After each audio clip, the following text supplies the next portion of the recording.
கன்னியாகுமரி மாவட்டம் இரணியல் பேரூராட்சியில் நடைபெற்ற உங்களுடன் ஸ்டாலின் முகாமில் பட்டுப்புடவை கட்டி வந்த தூய்மை பணியாளர்களை செயல் அலுவலர் ஒருமையில் திட்டினார்.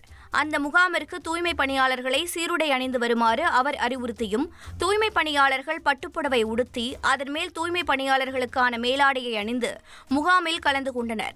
செயல் அலுவலர் ராஜேந்திரன் தங்களை வேறுபடுத்தி பார்த்ததால் முகாமில் ஏற்பாடு செய்திருந்த உணவை தூய்மை பணியாளர்கள் சாப்பிடவில்லை. இதை அறிந்த செயல் அலுவலர் தூய்மை பணியாளர்களை பொதுமக்கள் முன்னிலையில் ஒருமையில் பேசியுள்ளார். இது தொடர்பான வீடியோ வெளியாகியுள்ளது.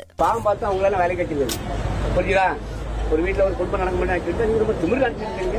பட்டு எடுத்துக்கிட்டாங்க. பட்டு எடுக்கணும். பட்டு எடுத்துக்கலாம் இல்லையா? அவங்களுக்கு யாருக்கு என்னன்னு எனக்கு தெரியும் சார். தனியா ரூம்ல கூட்டு பேசணும். பப்ளிக் எல்லாரும் பார்த்துட்டு இருக்காங்க. இல்ல என்ன மேட்டர்னு எனக்கு தெரியும். புரியுதா? இல்ல என்ன வேலைக்கு எடுக்க மாட்டேன். நீ யாரும் அலோவ் பண்ண நினைக்கிறீங்க? நீ விட்டுக்கு